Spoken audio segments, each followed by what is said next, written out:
Hey everybody, GeographyNow.com is finally launched, and since you guys asked for it, we made you guys Geography Now notepads and buttons. Stop by the website if you'd like to get one. Thanks for the support, guys. Now, if there's one country that holds all the deepest ancient secrets and treasures of historical Africa, you might say Egypt, Ethiopia, which, okay, yeah, those are viable candidates. But try a country with the richest guy that ever existed, with cities flourishing in science, astronomy, and literature, and gold. Looks like good old Jolly Molly just stepped in the ring. It's time to learn geography now! Hey everybody, I'm your host Barbs. Today, Mali may look pretty different from what it used to look thousands of years ago, but there's still a fascinating story of people that have made this fast-growing nation their home. Let's jump back into the sands of Africa, shall we?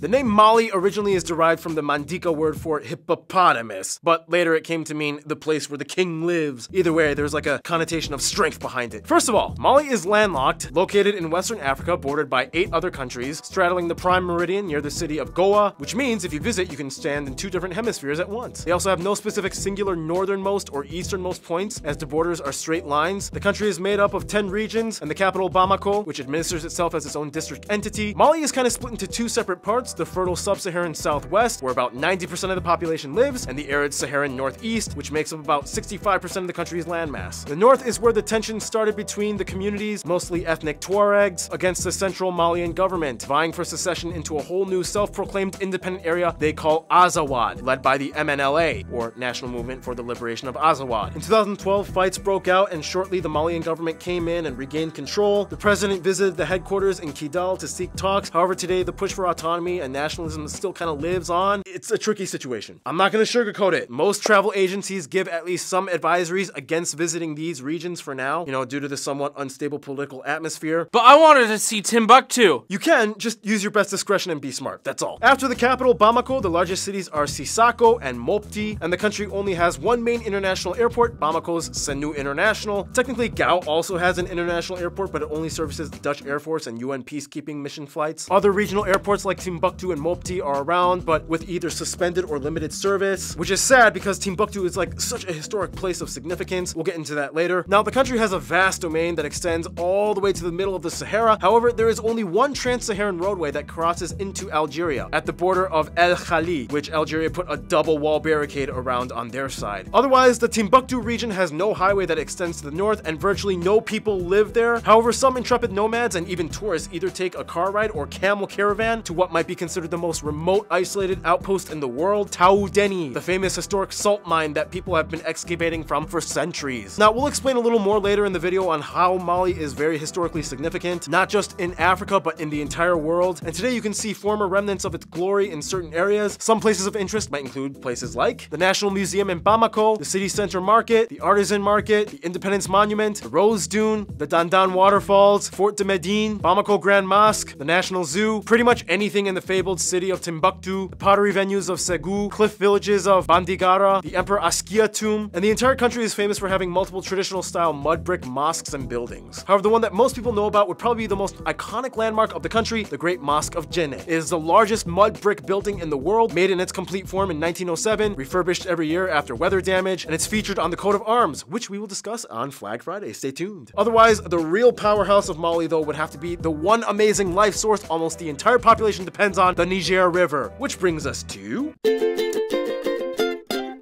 Every so often we get those countries that has like a lot of land, but almost the entire population is crammed into one small, comfortable urban area that few venture outside of. Wait till you get to my country's episode. Oh, whoa, you again. Hi. Yeah, what's up? What was your name again? John? How'd you get on the show? I've been on the past few episodes. Oh, yeah. Welcome to the team. First of all, Mali lies on what is known as the West African Craton, which is like some kind of geological plate zone that people who study rocks are probably interested in. The country is divided into 3 main physical regions: the hot, dry Saharan desert in the north, the semi-arid Sahel savanna zone in the middle, and the tropical savanna and light forest zone in the far south. The tallest peak, Hombori Tondo, can be found in the east-central Mopti region, and just to skip away, you find this interestingly spearhead-shaped crevice-looking thing. That is Lake, quote-unquote, Lake Fagibin, which is supposed to be the largest lake in the country, acting as like a reservoir when the rivers overflood, but today it's almost completely dried up and reduced to nothing more than a semi-arid lake bed. Instead, most of the overflow is diverted to these little guys under it, lakes Tele, Oro, and Fati. Nonetheless, the largest permanent lake would be Lake Manatali in the south, an artificial lake created by the Manatali Dam. Nonetheless, with water, there's only one guy that everybody is paying attention to, the Niger River. The entire Malian economy is almost confined to this riverine area as it traverses 5 of the regions, including Timbuktu and Gao in the north. It passes through the capital Bamako as well as every major city of commercial significance. Otherwise, further to the west lie the branches of the Senegal River, which completes the backbone of the country. And it's also here in this area you can probably find the national animal, the leopard. The rainy season in the south sometimes causes the Niger River to flood, creating the Niger River Delta, a vast network of seasonal wetlands, much like the Okavango Delta we studied in the Botswana episode. Ah, seasonal river delta flooding. It's like Mother Nature moisturizing her skin after a rash. Ooh, alright, triple shot of espresso break. You know what time it is? Noah, you know the deal. Take over. I got it.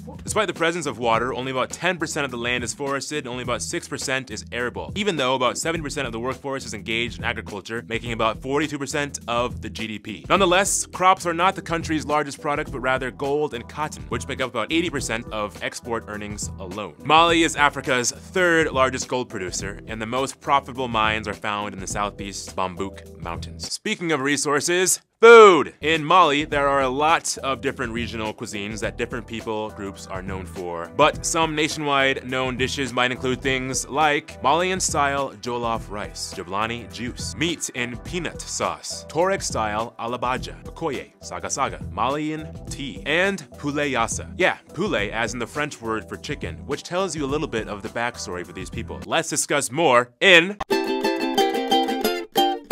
Once again, that was Noah. Thank you a lot, man. Follow him on Instagram. Send him fan mail. Mali is interesting because it's a nation that struggles, yes, but they do it in like the most colorful, unique, exuberant, flashy way, and every region has their own type of flashiness. First of all, the country has about 18 million people and has the 3rd highest birth rate in the world, expected to double in population by 2035. The population is pretty diverse, made up of several ethnic groups. About half of the population falls under the broader Mande group, about 16% fall under the various Fula or Fulani peoples, 13% under the Voltaic groups, and 10% mostly in the north are Tuareg and Moorish peoples, and the rest are made up of other people groups with a sizable Songhai minority. They use the West African CFA franc as their currency, they use the type C and E plug outlets, and they drive on the right side of the road. Of course, as a former French territory, French was taught and today is the official language. All people groups use it to intercommunicate amongst themselves. However, there are also 13 recognized national languages. Now back to the diversity thing. In previous episodes we did, like Burkina Faso and Gambia, we mentioned the Mande peoples, which make up the largest group in Mali. They are descended from the peoples that would eventually create and maintain the 3 most famous empires of West Africa, the Ghana, Mali, and Songhai. Woohoo! Yeah, Ghana! Actually, the Ghana Empire was nowhere near modern-day Ghana and had nothing to do with them. Ask you how you are, you just have to say that you're fine when you're not really fine. Historically, Mali played a huge role in the trans-Saharan trade routes between the Sahelian kingdoms of North Africa. Timbuktu and Djenné were centers of learning, science, astronomy, and literature in the 14th century. Mansa Musa was disputably one of, if not the most rich man that ever possibly existed. And it wasn't until European sea trade and subsequent famines and invasions by the Moroccans that these empires started to decline. Also, we talked about the Fula and Fulani peoples before. They're spread throughout all of West Africa. About 1/3 of the entire population are pastoralists, making them the world's largest nomadic peoples on the planet, and about 2.5 million live in Mali, which makes the country about 5 to 10% nomadic. Aren't they like the people that play the Hodu guitar thing? Yep.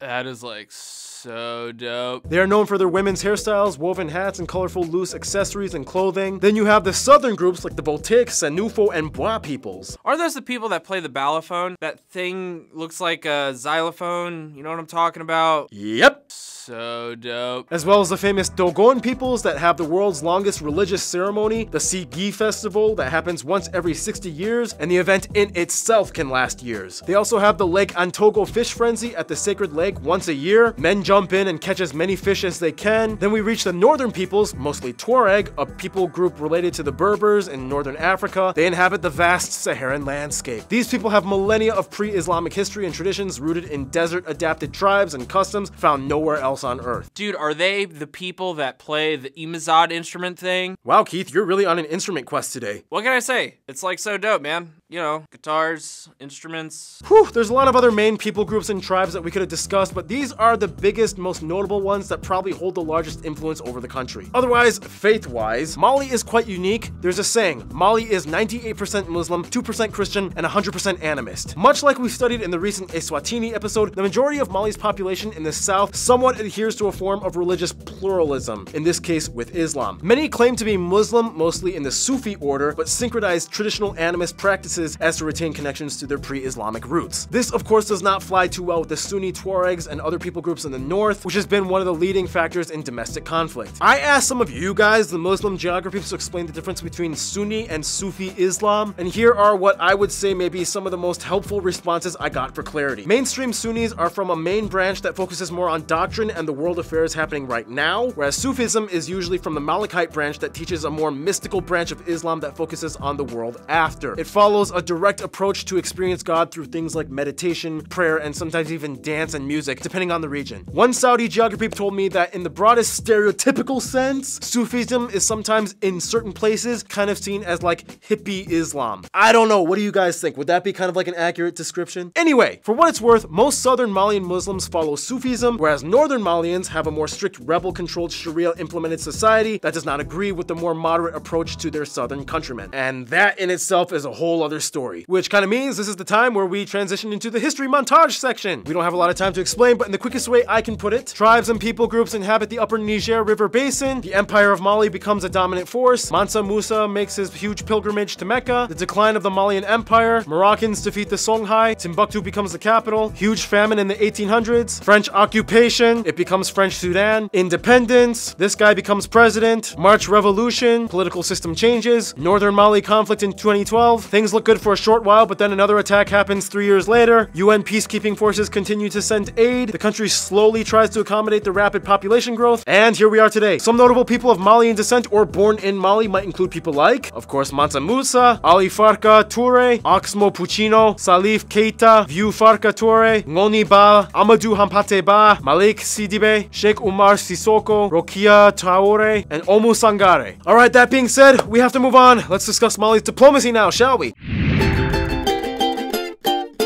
For Mali, friends are interesting because historically they've already been linked to so many people across Africa, but modern politics and mainstream culture has also played a strong role as well. For one, outside of Africa, France is probably the closest friend. As a former colony, France holds close ties. French people make up the largest tourist group, even after the northern conflict, which was also partially aided by their military. During the Cold War, Mali somewhat kind of allied with Russia, however it wasn't really that strong. Nonetheless, today Russia and their former Soviet Republic Armenia both have remnant ties, and there's even an embassy for both Russia and Mali in each other's countries. Inside of Africa, it's a little tricky because it depends on who you ask. Culturally, the people of the south identify closer with their neighbors and probably consider countries like Burkina Faso, the Ivory Coast, and Guinea as their best friends, whereas the northern peoples identify closer with Mauritania, Algeria, and Niger, each one also having high populations of the same ethnic groups like the Tuareg and Berber. With that being said, with Algeria, it's a little tricky. There was a hostage situation in the Algerian consulate in 2012, and since then, the Algerian Prime Minister has planned to work alongside the MNLA, which means South Mali has a little issue with them. In conclusion, Mali is a nation with thousands of years telling a story built off of sand, mud, rivers, and gold, and today, even amidst the conflict, they know where they've come from and they keep their story alive. Stay tuned, Malta is coming up next.